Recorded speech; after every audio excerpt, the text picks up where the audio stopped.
Hello, hello, and welcome to another episode of Decaf, a production of the Beacon Center of Tennessee. I'm Taylor Dawson, as always, joined by my coworker, Mark Cunningham. Mark, how's it going today? You got any sports teams you'd like to rep this week? I just got my Jazz title on. I'm very excited. And also, I thought about this. I think once the season starts and I have a little bit more money, maybe I'll get you a Sexton jersey. I thought about it. And I feel like it would be a good if you promise to wear it at least 4 times a year. Yes.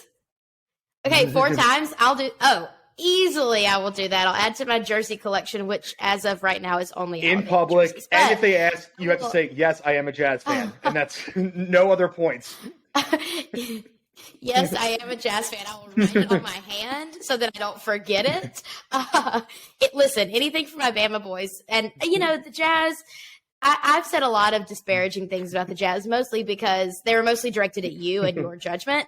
But they have really cool colors and their logo is really cool. So I can get behind a team. I look great in purple and blue and all of the Jazz colors. So I can support that. I can wear it 4 times a year. And yes, I'm a Jazz fan. And okay. they got these new yellow and black ones that are not quite as cool. So we'll see which ones. I tried to look for jerseys. Can't buy them yet because we don't even know what Sexton's number is going to be yet. So we probably won't be able to do that. Oh, that's right. Maybe it'll be number 18 after Alabama's 18 football national championships. A girl can probably dream. Not. I think right? two is probably the most likely since that's what he's always worn. But whatever, we'll see. Oh, well, whatever. A girl can dream. We'll talk about the football chat later on and my heart attack this weekend. I almost didn't make it to age 31, but we'll get to that later. We have cause for celebration today, Mark, and it is 9:40 a.m. as of recording, so we can't pop bottles of champagne quite yet. But Governor Lee announced this week that the ESA program in Tennessee has now enrolled 200 kids, 200 children, school-age children in Tennessee have been enrolled and accepted into the Education Savings Account program. And we can talk about why this is a big deal. But Mark, are you as excited as I am about this? I'm sure you are. This is a huge deal. Yeah, I think it's cool when you kind of work on policy or you believe these things are important and then it finally comes to fruition, right? So this is it's crazy to think about because this predates me. I mean, we talk about Justin. This has been basically over a decade of his life working to make school choice something in Tennessee. And of course, it's nowhere near where we want it to be, right? We want it to be way more universal than it is now. But it's such a big step. And it's I think somebody like Justin, who has, been successful at everything in his career, this is the one thing that probably really kind of kept him up at night and be like, why can't I do something with this? And why can't I get this passed? Haunted him. Exactly. So I feel like for somebody like the kids matter so much, but for somebody like Justin, this has been his life's work essentially. And it's just awesome to see it finally coming to fruition and kids starting to benefit. The idea that these 200 kids, who basically felt like, they were left behind. They felt like they had no options. They were forgotten. Exactly. And they can do it now. And let's remember, this is all because of a shortened, it's because it was such a shortened timeline and you basically had a couple weeks to do this because of the Supreme Court having to decide whether it was, constitutional or not.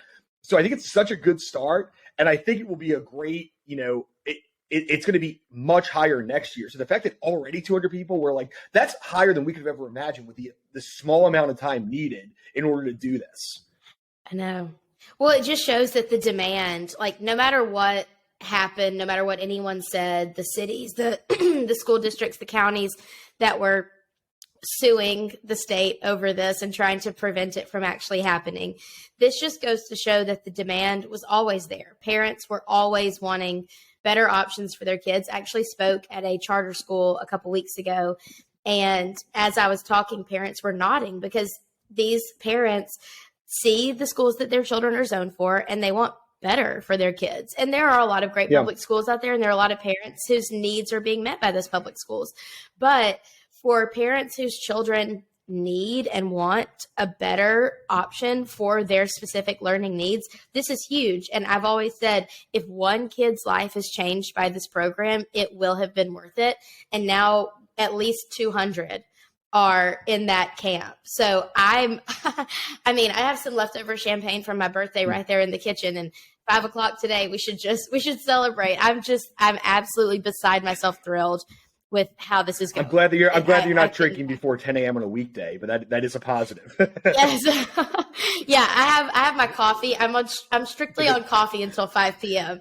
But then it will transition to champagne for the celebration, because you're right, for Justin, for all of the advocates that have worked so hard for this, for the lawmakers who have been passionate about this for a long time, and for the kids and the families, most of all, this is imagine, Mark, do you remember getting college acceptance letters in the mail? I remember when it was college acceptance letter season and getting them in the mail and thinking how exciting that was going to be. But these are kids who didn't know if college acceptance would be in their future, and now they're getting a chance at a brighter future. I can't imagine. If I was a mom, I'd be crying. I might cry right now. Shoot. This is a huge, huge deal. And I mean, the really cool thing about this is that, you've heard all the negatives from the left. I mean, not even from the left, really, from the teachers union and the people who, I guess, feel like school choice isn't an option because it takes money out of their pocket or something. I don't quite know. But all these people have warned them, said, all these bad things are going to happen. I mean, all, of course, completely not factual and just truly, actually pretty disgusting, if we're being honest. But they're saying all these things about how bad it is and, it's going to hurt the union, all these things. And these parents still were willing to take that chance hearing all these negative things about it. So it's like these families just needed a lifeline so badly, and they were even willing to say, I keep hearing all these bad things from one very loud group of people, and even with all that, very loud, even with that, like, I am willing to take this chance because I know that my child deserves better. I mean, we've seen this work in other states; it's going to be successful, and I think that it's cool that with such minimal time, we still have over 200 people accept it. I expect it's probably going to go up, and I imagine that that's going to be such a good. It's such a good start. And then when we see what happens next year, and like we said before, there's a lot of great public schools. There's a lot of great charter schools. There's a lot of great private schools. There's a lot of bad ones of all three of those too. So it's not it's not an attack on public education. There's bad charter schools. There's bad private schools. There's bad of everything. The whole point that we're making is not that public schools are good or bad. It's that if you have a public school, that isn't meeting your needs, you should have a choice. And it could be a good public school. It doesn't meet your needs. It could be a terrible public school. It doesn't meet anybody's needs. The point is that you should have the choice. Right. So that's all it is. And it's exciting to see this happen. And, what we just talked about, 200 kids' lives have been completely changed by this. I love when Mark throws a pep rally for school choice. Honestly, it gets me so amped up. I'm going to be like bouncing off the walls later. Let's transition into a national topic that has caused quite a stir recently on the left and the right. I don't know about you, Mark, but I was once a big Patagonia girl. I wore everything Patagonia all the time. I loved it. And I know that they are very focused on sustainability and the climate and making sure that land is cultivated well. But Patagonia's CEO, I guess their founder, he's getting up there in years. He's a little old. And he recently, this week, I think, announced that he is giving away $3 billion worth of the company. So basically all the non-voting stock, which is like, I think 98% of it, to foundations, land trusts to fight climate change and cultivate land in a proper way that he deems as proper. Now, listen, I fully believe in a company doing whatever a company wants to do with its own money. However, I feel like, again, this is a highly pandering move. I'm still trying to work out my exact thoughts on it, but it seems kind of silly and like it could really damage the company in the future, where a lot of people are still counting on Patagonia and working there, and that's their jobs and their livelihoods. And now all of this money from the founder is gone. I don't know. I don't really understand any of it. Mark, what are your thoughts? I'm just very confused. Yeah, I don't think I agree with you.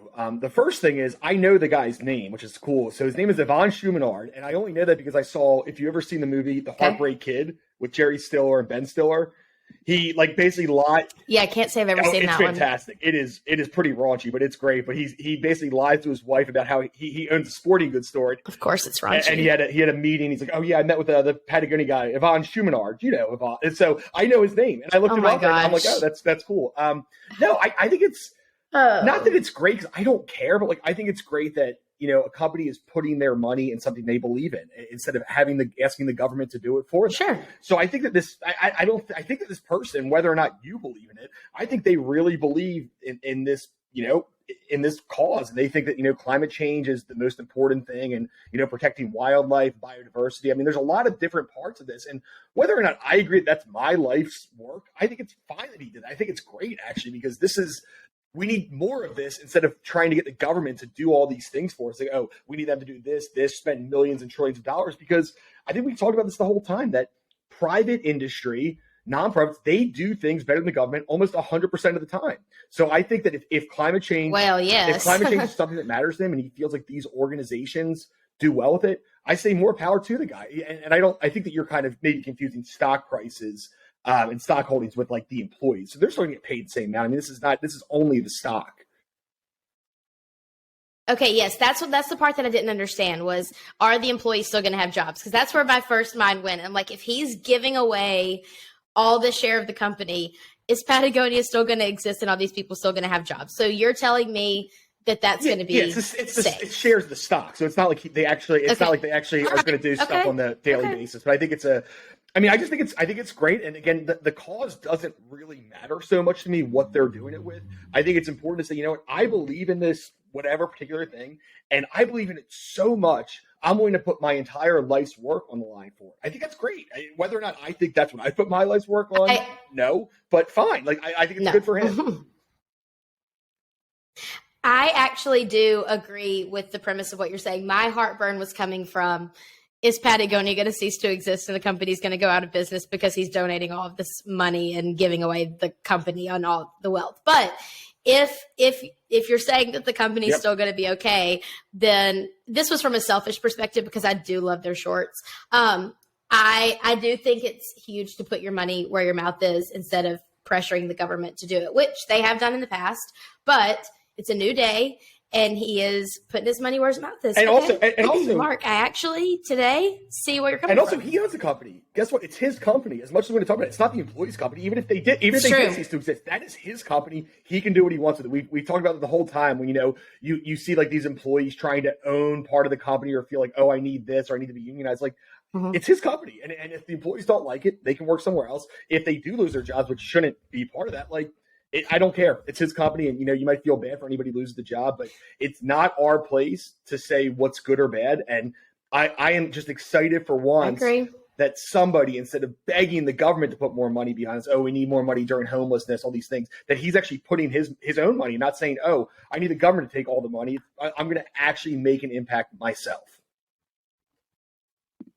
I fully agree with that. Mark always gets frustrated with me because I am tenderhearted to a fault. And anytime I hear something like this, I'm like, what about the people? What about their families? They're not going to be able to eat. But I see where you're coming from now. I think that your argument is much more reasonable than mine is. Mine was a little bit emotional. But yes, I agree. Let's encourage more. And you know what? For all of the people that think that this is a really great thing that he's doing, it wouldn't be possible without capitalism. This kind of giving is brought to you by capitalism. So that's right. There's also that for consideration for anybody who's praising this action out of one side of their mouth and then trashing capitalism out of the other. Yeah, guess what? Venezuela can't have a company give $3 billion to climate change. They can have a company give like maybe a roll of toilet paper if they're lucky in Venezuela. So oh my gosh, Mark, that's so dark. And I think we need to move on before I get sad again. Well, the topic that we're going to talk about now, I am going to be sad about, because we were talking about college football. And while Alabama did win this weekend, it was not pretty. And so Alabama played Texas on Saturday. For me, that was really tough. I turned 31 on Sunday, and I didn't think I was going to make it to 31. I thought I was going to go into cardiac arrest during that game, because apparently our team just decided to take a nap during the game. Just didn't feel like playing. They didn't feel it that day. I'm being ugly to the Tide. I never do that. I need to take it back. It was a weird Saturday for us Alabama fans. I'll shut up about it now. Mark, how did your bets do? Please tell me you did better than you did last week. I went 2-1 on our thing, so that was a positive, including the Kentucky outright win. But let's talk about Alabama for a second. It wasn't that they just didn't play good.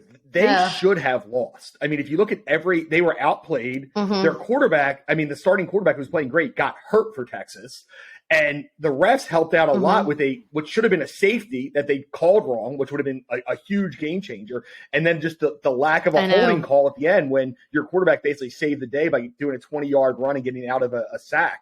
So, it was when people talk about this, and I don't think it's an SEC thing, but the refs want Alabama to win. I don't really have a question about that. I think that's the way they feel about Georgia, Ohio State. There's top-end teams.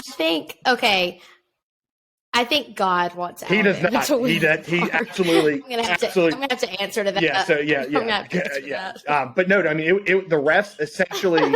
I don't want to say they won the game for Alabama, but it's really close to doing that. Plus the injury, but Alabama was outplayed. I think that the moment I said something good about Alabama last week, I was basically proven wrong right away. I think it's a thing where Texas is pretty good. I think that they're not a bad team. They look good. They really, and this is one of the first times I've seen this in the history. And I'm not even a huge fan of Texas coach, but Nick Saban was outcoached. They were ready for him, and he did not have any answers for what Texas had brought. And, Gary Patterson, who they hired in the offseason, was great. But Alabama did not look great, and we talked about how great the SEC looked. They looked terrible last week. Texas A&M lost to Appalachian State at home. Georgia lost by like 5. Dude, I know. Georgia lost by like 5 touchdowns. Or not Georgia, I'm sorry. Missouri lost by like 5 touchdowns at a mediocre Kansas State team, right? Vanderbilt just got blasted. Like all these teams that were, all these teams that we were excited about. But the one thing I was certainly right about is that Florida was overrated. We knew it the whole time. And Kentucky went down to Gainesville. We always knew. Kentucky went down to Gainesville and just embarrassed them without their top 3 running backs. So remember what we said at the beginning of the year, my Kentucky, I was really on them. So that was exciting to see them do well. And, my mom listened to that podcast and called me. We were on the phone. She goes, I'm going to listen to your podcast right now. And we hung up.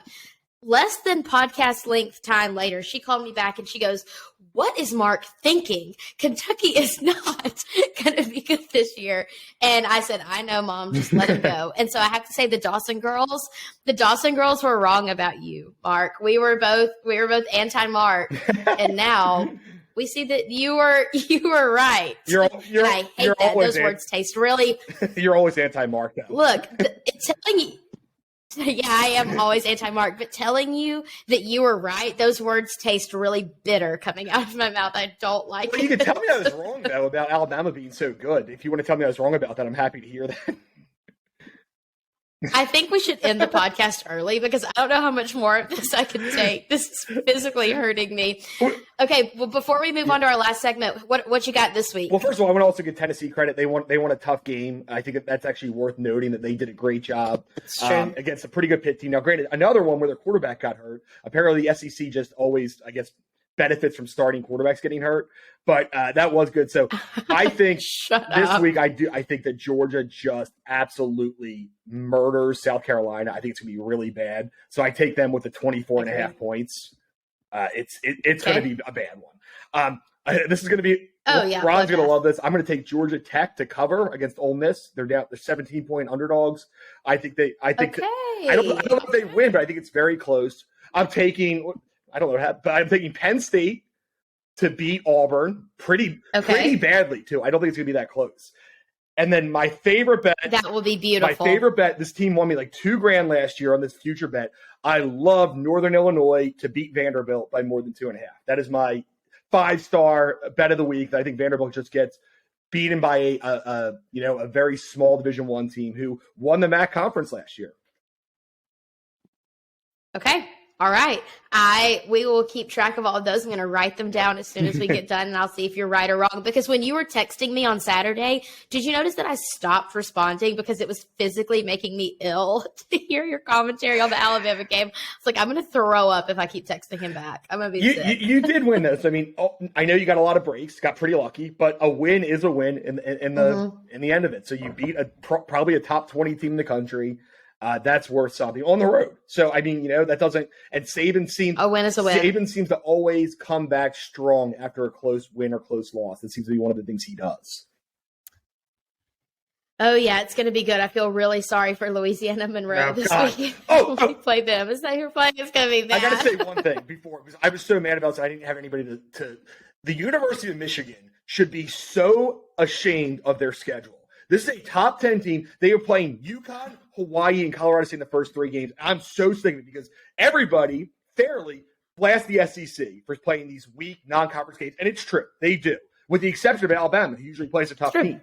But the Michigan schedule is so disgusting that if I was an AP poll top 25 voter, I would vote them out of the top 25 because of how awful their early season schedule is. They're not playing any real teams. It's a bunch of teams that are going to have 2 wins in small conferences.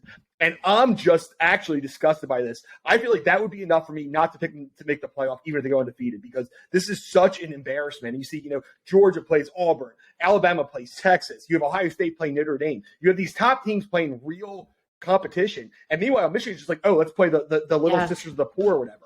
I'm sorry, Sue Zoldak. I love you. But Michigan, it's disgusting, and I think they should be ashamed of themselves for the schedule they played. And not the players, the administration who set the schedule up.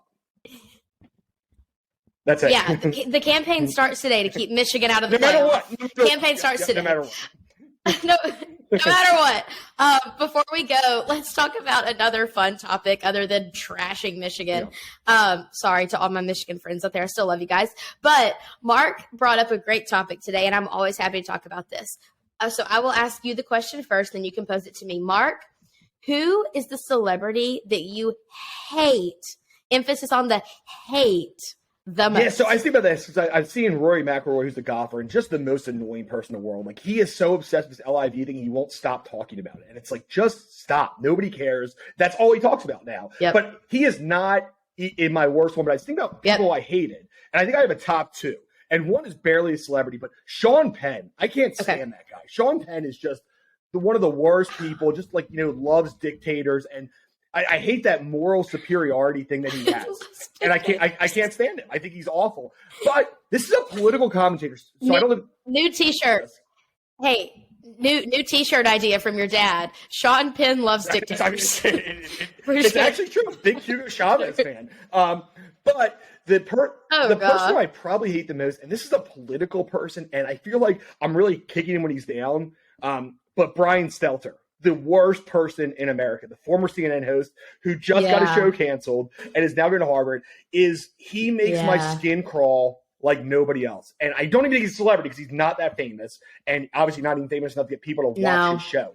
But the worst. D-list. Maybe worse. So he's really tough. So that's what I have a lot of other ones who I dislike. But I think that those are the top ones. So who is your, most, not even hated, hated's a strong word, the most disliked celebrity? Okay, this woman, and I feel bad because I'm kind of kicking her while she's down too. She was just diagnosed with cancer, and I do feel bad, and I hope that she's very healthy.